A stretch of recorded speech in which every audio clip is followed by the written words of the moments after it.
welcome back to Behind the Fiction. I am super excited to be joined by Colleen Delany, who is, if you have not heard the graphic audio production of Death Becomes Her yet, and you should have by now, but if you haven't, she is the voice behind that. She's the narrator of the story. She also has played a number of other roles in building it, and of course we have the author, quote unquote, the author, Michael Anderle, with us as well. So welcome, both of you. I like that. We have Colleen Delany. Oh, and Mike.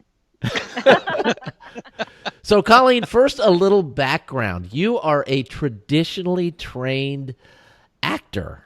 I'm always fascinated by how people get into doing voice work, and you're a stage actor. True. I got a BFA in theater arts, and I went right into stage work. I grew up in Pittsburgh, and then I moved to the DC area, and I had a pretty good career going. And then I started a family, and there were a number of things I was doing to support my career along the way, including audiobook narration and the company that I was doing books for the blind. They had a contract with the Library of Congress. And then they also had this weird little side department that became GraphicAudio. And so I from the very beginning, I was doing voice acting for GraphicAudio. And when I knew I would be starting a family, and the opportunity came around to join them as a director, I took it because it made sense to have a salaried job. And you are the director for Death Becomes Her, and presumably the entire Arthurian Gambit series. What is the role of the director at GraphicAudio? Well, it's a soup to nuts process. We take the novel and we adapt it into a script format. We select our cast. I record the cast, and then I take their vocal files and I edit it down to just the takes that I want, and I take out the mouth noises and the pauses, and just use the takes that I want. And the combination of those files and then the script that I've prepared for the sound designer that includes a lot of, sound effects and maybe some music suggestions. They put it all together. And so the sound designer is, this enormous, often underlauded partner in the process. I can't say enough. They make such amazing magic happen. I remember like the first time I got the product to listen to, my first book that a sound designer had made for me, and I was like giggling. It was so exciting. Like, I can't believe, like, I told him to do this and then this happened. Ooh, it was very thrilling. So that's the process, from adaptation, recording, directing, and then working with the sound designer to, make a piece that moves. Are you the talent agency as well? Are you the one who's selecting the talent for this? Because there are a lot of voices in this. True. We have a stable, if you will, of many voice actors, and so we can choose from any of these people, or we bring new people on all the time. So yeah, I am my own casting agent. Yes. Okay, I want to interrupt real quick before Steve asks something else, because when I listen to Death Becomes Her and I'm hearing these voices, my mind goes to how many people are creating all of these voices. And since you're here and you can answer that, about how many people were necessary to create Death Becomes Her? Well, I can tell you. I mean, what are you looking at? Yeah. Well, no, my desktop computer is right here, so I could pull up the cast list for book one. But I guess I could suffice it to say that many of the lead characters only play their own character. some of the smaller characters are double or triple cast, but only if it's like, order number 41 is up. We try not to overuse actors because we do have choices, and we're able to make it work. Okay. Well, that didn't answer the question. Nice try. All right. I'm good. I'm going to guess just from looking at the cast list, it's probably 15. Does that sound about right? Dude, I have no idea. Hang on. I'll tell you. So while she's looking, I'll go ahead and intercept some of this, because one of the things that I felt as an author in the beginning was the fact that I had no budget. I could easily go out, and I did, find a $300 million yacht and give it to Bethany Ann. And I'm giggling to myself, as I'll reuse Colleen's word, because I'm thinking, man, if a TV show or a movie place had to deal with this, what would they have to do, right? And yet GraphicAudio doesn't have to do that either. However many the number is she's about to say, I'm like, wow, that was out of my ability to afford. Ha! Yes, we used, aside from myself, we used 23 actors. Oh my gosh. So 24 altogether. I was way off. One of the 24, though, is the original voice of Bethany Ann in the traditional audiobook productions, and that's a person that Michael hand selected, and we were so thrilled that you chose to have Emily Beresford be Bethany Ann in the series. And I have to tell you that for people who have read the books, about when Bethany Ann comes into the story, and it's not immediately. And I'm out running and listening, and I got chills when I heard Emily's voice as Bethany Ann. I was so excited by it. You mentioned the sound engineer, and I believe or sound designer. Is that Dave Fernandez? True. Yes. And Dave, I don't know what all's involved in that, but I'm guessing that somehow it's matching music to mood to voices. There are things. Michael's great as an author at creating emotion, and when you pair that with the music that hits at just the right time, scenes that you're expecting, and all right, I don't want to cry when I get to this scene, and then the music hits, and it's like, damn. And this is, you've already read it, you've already listened to the audiobooks, and this is your third product, and it's still, now you're crying. It happens, and the music, the ability to pair the music with, and that perfectly suits the mood. Is that all Dave, or were you involved in that as well, in selecting the music? There were some things that this was the first book of the series. This is the first time Dave Fernandez and I partnered together.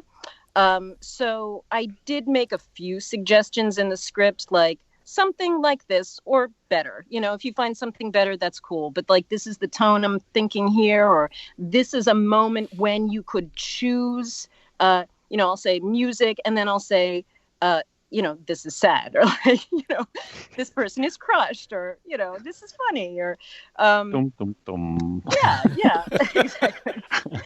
And then, because it's so fun and because it's so exciting, when, I get his first version of the final product back to give him notes, there's sometimes I just can't keep my fingers out of it. And I'm like, yeah, but no. Sometimes I'll get in there and dick around, but it's mostly the designer's choice. Well, hearing all of this together, and Michael, you've told the story. I mean, you told it, but just for people listening, we're recording this after we recorded a separate episode with just Colleen and Michael that was recorded for GraphicAudio. And I have to say that Colleen is a brilliant interviewer. She asked Michael questions that I've never heard him ask before. And so asked yourself. Yes. And so if we will put a link to that, whenever that comes up, we'll put a link to that so that you can go and listen to that, because you're going to want to. But one of the things that Michael mentioned was how excited he was about the idea of a multicast production for this. So Michael, can you kind of express that enthusiasm for this?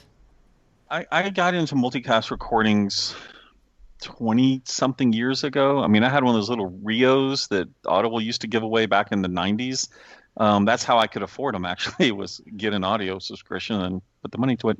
But anyway, going forward, so I have some of these, and from time to time I'd go back and listen to them, and to me, they're the pinnacle of audio listening.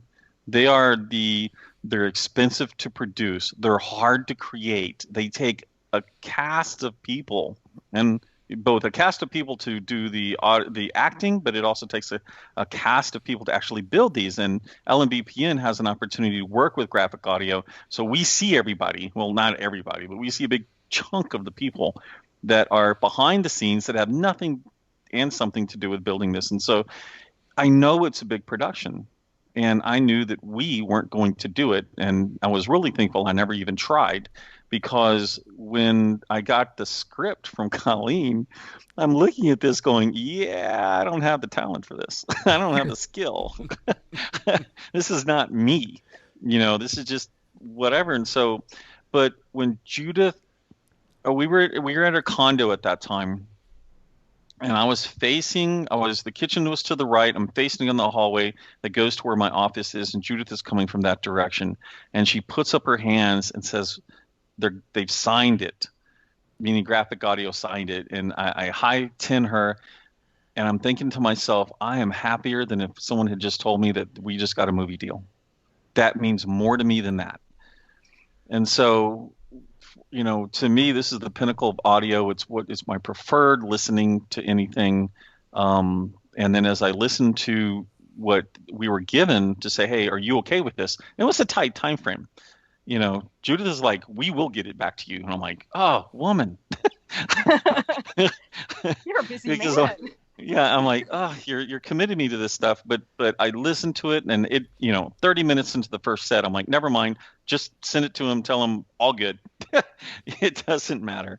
It is so awesome. So I felt really honored to hear a whole troupe of individuals acting out this set of stories, because it meant that they put their hearts and their thoughts into it.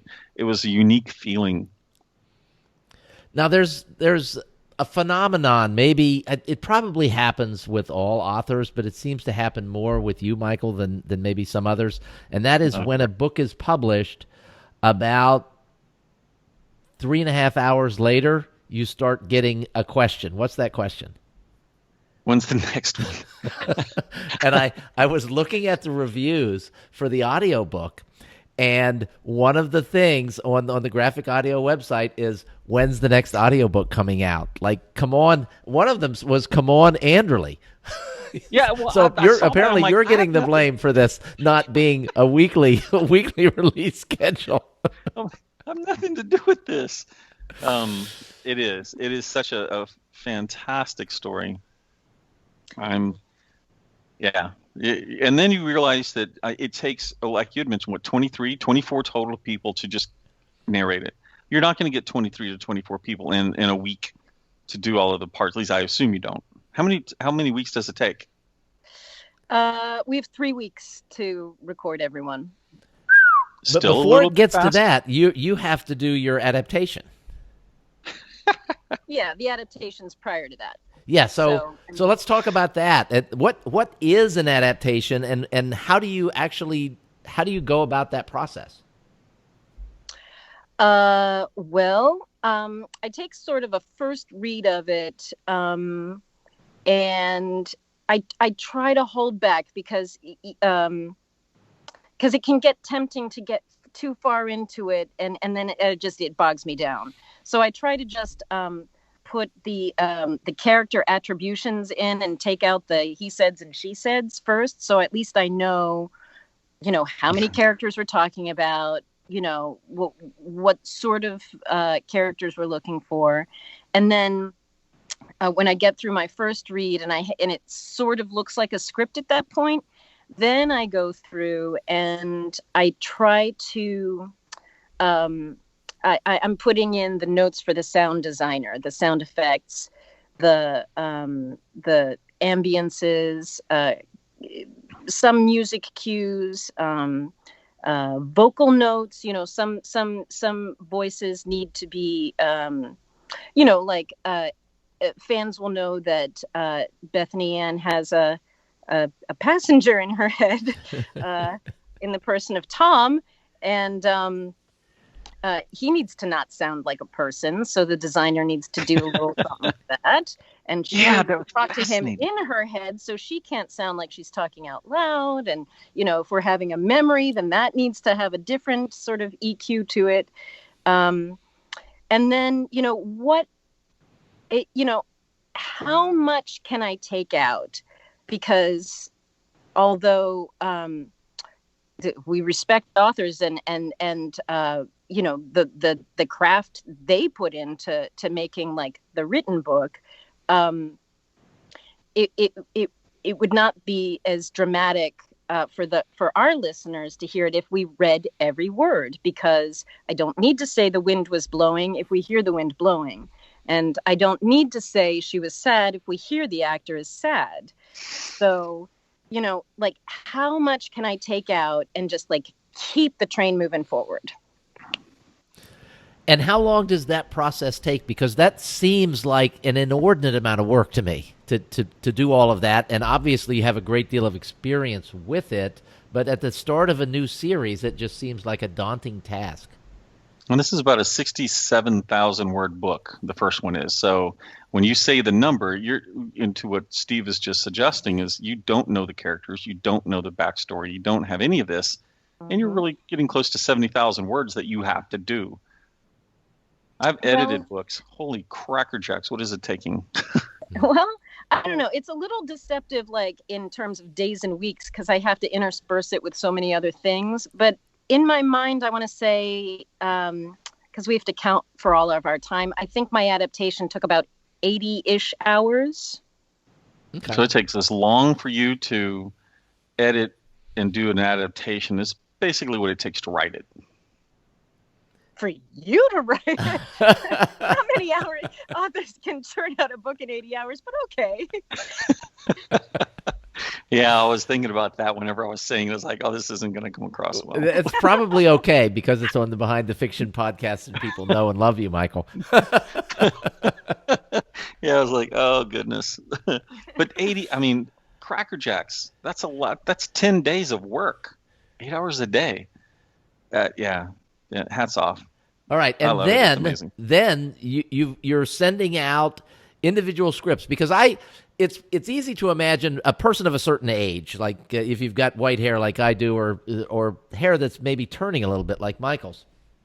We've been around for a while, and we've seen, I don't know, in movies or things where they're recording radio productions, and there are all these people in the same room doing all these things, and there's a sound effect guy banging on something, and people are talking into microphones. We imagine it's something like that, but the reality is everyone's in their own sound booth. They don't see the people that they're working with, and they just get, I'm assuming, what do they get? Do they just get their own script, or do they get the entire script and they start looking through it to just find what they're saying? How does it work? They get the whole script. They get a cast list with a brief character description. Of course, they're going to read their own lines. We hope the actors read enough around their own lines, or maybe search for their name in the script to hear what other people say about them. But at least enough to give them context. And, even if an actor is maybe less prepared than I wish they were, I'm there to give them, to put them in the scene. And they don't get to act with each other. They get to act with me. That's true. Oh, I mean, so you're there live for every one of those recordings? They don't just get a script and then go do it and send it back to you? No. I have to direct them. Yeah. So it's not, they're not off on their own doing it. Jiminy Christmas. So we'll have a session. If I have an actor who has, 10 lines in my book, in that session, they might just then move on to one of my colleagues and record some lines in their book. So we try to make the best use of an actor's time as we can.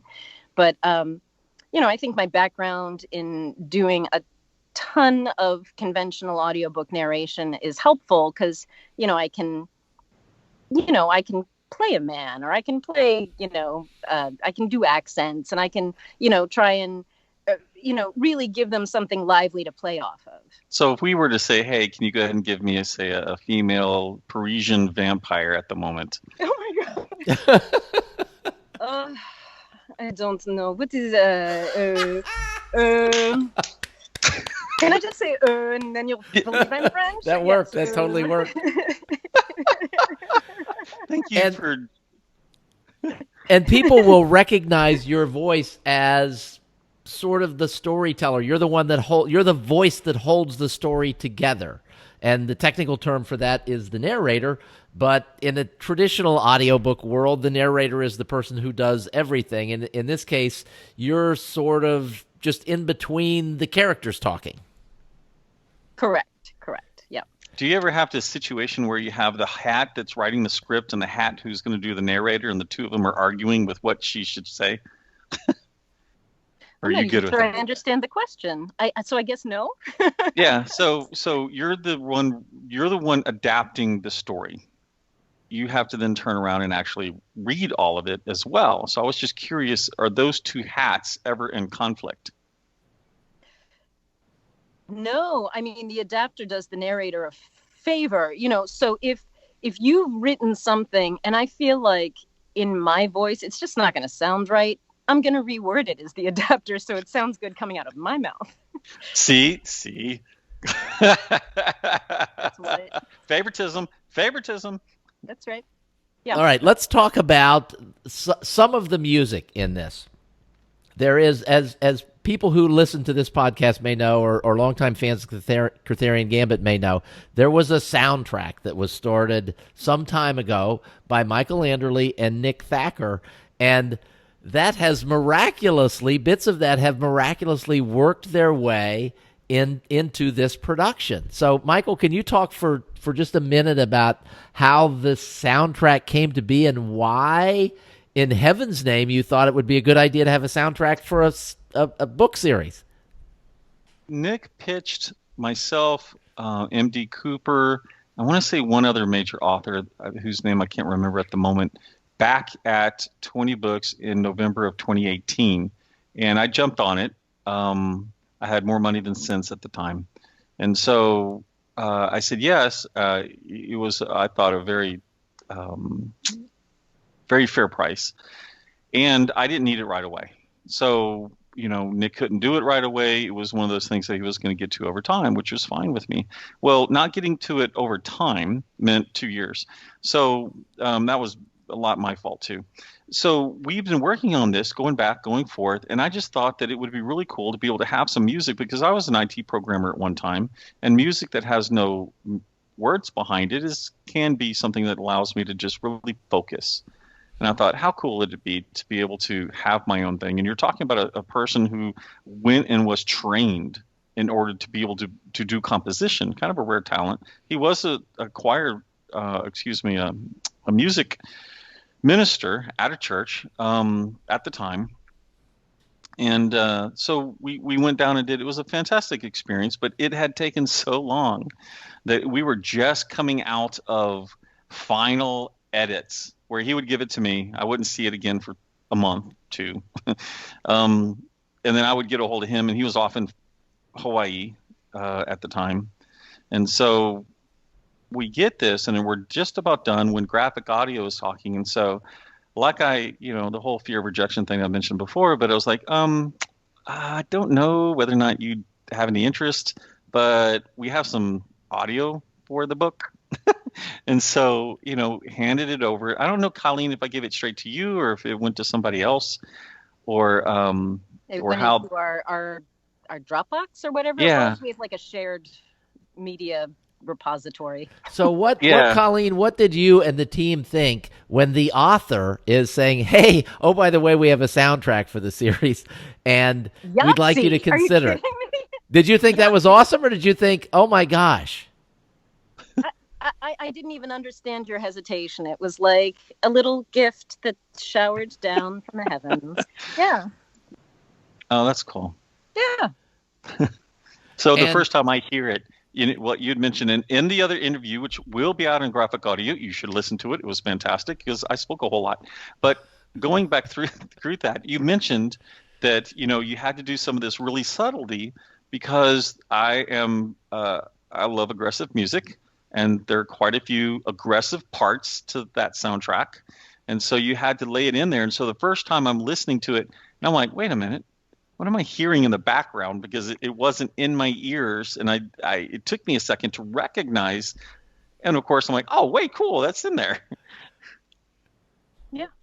Yeah, very fun. So I don't know. Was there a question? No, you answered the question. The question would have been, were you thinking, oh my gosh, and you said it was like a gift floating down from the heavens. So yeah. Fantastic. So for graphic audio, you've been working for graphic audio for quite some time. You actually came out of something else that became graphic, that evolved into graphic audio. Graphic audio has their own way of producing audiobooks, and you have been involved in how many for graphic audio? Because when I do a search on you at Audible, it goes on and on and on with graphic audio and of course others as well. Hundreds and hundreds. I mean, I know we have a catalog of something 1,000 titles. I don't know. It would be impossible for me to guess. I don't know. Lots and lots and lots and lots and lots and lots and lots. And do you always play the same role, or are you sometimes talent, sometimes director, sometimes narrator? So I narrate the titles that I adapt and direct. And then for my colleagues, they're free to cast me as whatever. So I've played lead roles, I've played small roles, I've played children, I've played Parisian vampires. That's coming. What are you getting at? We could do a short story. Well, you haven't seen Gabrielle yet, have you? No. Yeah. I mean, I'm only able to read like about a book ahead, so I'm like way behind the fans here. The surprises are rolling out. So you are where right now with? So you're on. Are you on book 2, Queen Bitch? I am I've already rounded third on recording. Well, no, I can't say that because I haven't recorded Emily yet. So I'm about 3/4 done with the voice actors for book 2, and I am on my sort of second pass of reading and adapting book 3. So let's set expectations for the fans, and let's consider me one of them, because as soon as I got done with the first book, I'm like, oh man, when's the next one coming out? So from a production standpoint, can you set expectations for listeners? Sure. I know it's a November title. I don't know if I have let me see if there's a due date for it yet. I don't know. Dang it. Nope. I don't have a due date yet, but I know it's a November title. So sometime in November, it will go on sale at GraphicAudio.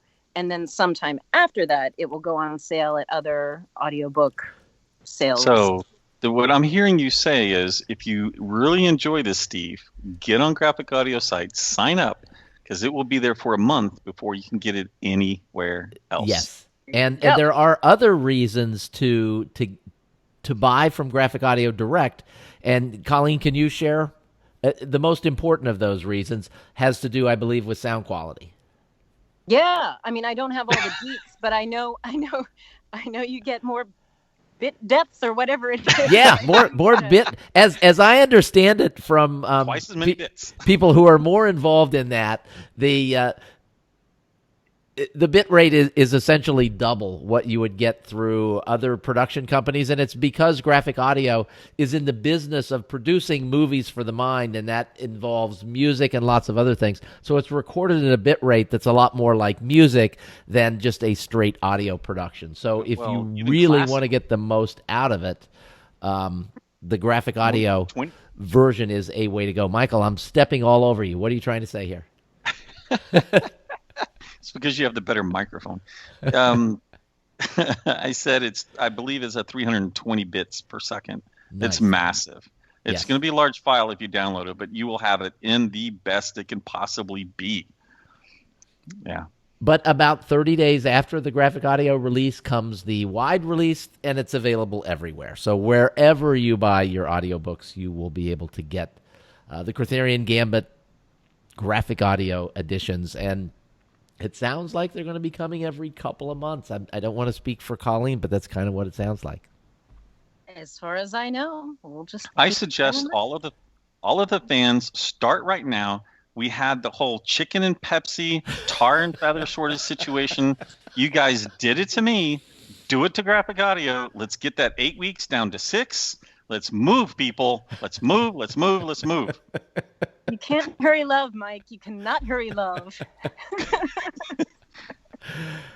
And there is nowhere to go from that but to say thank you very much for listening to Behind the Fiction. Thank you to Colleen Delany and Michael Anderle. Colleen, for you and Graphic Audio, just a tremendous production of Death Becomes Her, and we cannot wait to hear the rest of the series.